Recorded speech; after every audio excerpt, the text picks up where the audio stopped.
देखिए जब भी एक आप यूज्ड फ़ोन की बात करते हैं, वो भी एंड्रॉयड कैटेगरी में, वो भी आप एक रेट लगाने की कोशिश कर रहे हो, जैसे आप दो 10,000 20,000 के अंदर मेरे को एक अच्छा एंड्रॉयड फ़ोन मिल जाएगा, वो भी सेकेंड हैंड रिफर्निश्ड जिसे कहा जाता है। इनके खुद के कुछ चेकलिस्ट होते हैं 152 घंटा मेरा। देखिए मैं बताता हूँ, सिंपल लॉजिक से बताता हूँ, आपको 2 मिनट लगेगा, ज़्यादा टाइम नहीं लूँगा मैं। सबसे पहली बात, एंड्रॉयड फ़ोन क्यों, मतलब आपको नए फ़ोन भी आपको 13,000 12,000 में अच्छे खासे स्नैपड्रैगन 4 के सीरीज़ मिल जाते हैं। 33 का आपको स्पीड चार्जिंग मिल जाएगा, सब कुछ मिल जाएगा, तो पुराना क्यों लेना है?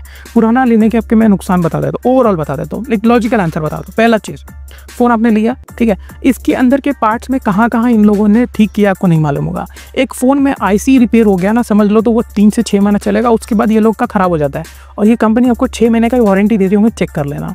दूसरा सबसे इंपॉर्टेंट चीज़, बैटरी ओरिजिनल है कि नहीं आप कैसे पता लगा लोगे, और लाने के बाद खोल दोगे तो वारंटी चला जाएगा, तो ये लोग बैटरी चेंज करके दे देते हैं, और इसके बाद 1 साल के बाद ये बैटरी फुल जाता है, दोबारा चेंज कराने जाओगे, ठीक है करा लो।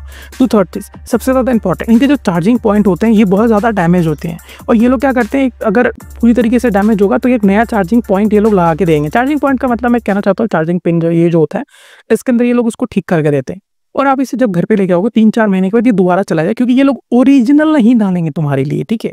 बाकी ओवरऑल अगर हम बात करें, थोड़ा स्क्रैचेस को ये सब मत हो, गाड़ी खरीदने जा रहे हो क्या स्क्रैचेस देखने जा रहे हो, फोन खरीद रहे हो तुम लोग, स्क्रैचेस इंपॉर्टेंट थोड़ी होती है, इसके अंदर का मेन इंपॉर्टेंट होता है। गाड़ी देखने जाते हो उसमें इंजन देखते हो, फोन देखने जाते हो उसके अंदर के तो चेक ही नहीं कर रहे, आने के बाद आप जस्ट लॉगिंग करोगे और आते ही देखिए 2 दिन में ये फोन ना गर्म होने लग जाता है। इनफैक्ट इसकी औकात होती ही नहीं है, कुछ ना कुछ इंटरनल रिपेयर होकर ही वो आता है। वो चेकलिस्ट का मतलब ये नहीं होता कि उनके खुद के क्वालिटी चेक हो रहा है तब वो खरीद रहे हैं, नहीं, इनका चेकलिस्ट का मतलब होता है कि जो चीज़ रिपेयर हुआ है हमने रिपेयर कर दिया, आपको एक परफेक्ट रिपेयर फोन मिल रहा है आपको, ठीक है। यहाँ पर आप इसे खरीद रहे हो तो क्या सोच रहे हो, ये मैक्सिमम मैं बता रहा हूँ 4 से 5 महीना चलेगा, 6 महीने की वारंटी भी इनके साथ नहीं चलती है। अब मैं आपको एक नॉर्मल सा जो मैं आपके साथ एक्सपीरियंस शेयर करने वाला हूँ। तो मैंने यहाँ पे मंगाया था रेडमी का फ़ोन मंगाया था मैंने, ठीक है। उसके बाद मैंने OnePlus का भी मंगाया हुआ है। अब इन दोनों फ़ोन को मैंने जब मंगाया, मैं आपको एक्सप्लेन करता हूँ, ये दोनों फ़ोन का एक्सपीरियंस आपके साथ शेयर करूँगा। तो जब मैंने OnePlus का फ़ोन मंगाया था तो वहाँ पे फ़ोन आने का मुझे पसंद नहीं आया, क्योंकि मुझे लगा कैमरा में छेड़छाड़ हुआ है। कैमरा में छेड़छाड़ मतलब क्वालिटी बहुत ज़्यादा ड्रॉप हो चुका है। आप तो देखिए, तो कंपनी पहले ही आपको सिक्योरिटी अपडेट के नाम पर आपका कैमरा क्वालिटी गिरा चुकी होगी। तो अगर आज से 4-5 साल पुराना फ़ोन हो गया तो कैमरा तो घटिया मिलने वाला है, तो एक्सपेक्टेशन तो रखना मत, ठीक है। और आने के बाद आपको पसंद नहीं आया तो इनका एक रहता है कि वारंटी में आप रिप्लेस भी करवा सकते हो। मैंने फ़ोन किया, भैया मेरे को ये फ़ोन नहीं चाहिए, आप रिप्लेस करके मुझे सेम सेगमेंट में दूसरा दे सकते हैं। तो इन्होंने बोला मेरे पास एक अच्छा कंडीशन, अब इन लोगों के लिस्ट में हमेशा 3-4 कैटेगरीज बना रहता है। तो अगर समझ लेते हैं आपने गुड कंडीशन का मंगाया और एक उनके पास एक सुपर कंडीशन का है जिसका रेट 4,000 टॉपअप है, तो वो बोलेंगे आप काम करो 4,000 हमें भेज दीजिए और हम आपको एक सुपर कंडीशन का फ़ोन भेजेंगे। वेल एंड गुड, हमने 4,000 भेजा, एक्स्ट्रा 4,000। अब यानी कि मैंने फ़ोन 11,000 का खरीदा था OnePlus का, मैंने 4,000 एक्स्ट्रा दे दिया क्योंकि मुझे सुपर कंडीशन का फ़ोन चाहिए था। अब मेरे को सुपर कंडीशन का फ़ोन मिला, यूज़ किया, मैं पसंद नहीं आया। क्यों? क्योंकि मुझे उसका बैटरी टिक ही नहीं रहा वो, तो मैं क्या करूँगा। फिर मैंने दोबारा कॉल किया, भैया ये मेरा काम नहीं हो रहा, ये बैटरी नहीं टिक रहा। बोलेगा ठीक है एक काम करो, भेज दो, मैं ठीक करूँगा। आप भेज दोगे, ये लोग खुद ही पिकअप शेड्यूल करेंगे, ट्रस्ट में। बस आपको एक प्रिंट आउट लेना पड़ता है, ठीक है। बस आप एक प्रिंट आउट लेके आप रख लोगे तो खुद ही पिकअप होगा और फिर वो वहाँ पे जाएगा। वो चेक भी नहीं करते, पता नहीं क्या करते हैं, मुझे नहीं पता। विद इन 1 वीक में वो फ़ोन वापस भी आ जाएगा, रिपेयर के नाम पे कुछ नहीं होता उसमें। और अगर आप बोलोगे कि नहीं मुझे एक्सचेंज करना है, मुझे ये नहीं चाहिए, मुझे दूसरा चाहिए, तो ये लोग टॉपअप करवाएंगे, कभी भी आपको माइनस के नीचे नहीं लेके जाएंगे। समझ लेते 11,000 का फ़ोन है और आपको 7,000 का फ़ोन चाहिए, तो बाकी का आप रिफंड करोगे नहीं, वो बोलेंगे 11,000 के ऊपर का ही फ़ोन चूज़ करवा।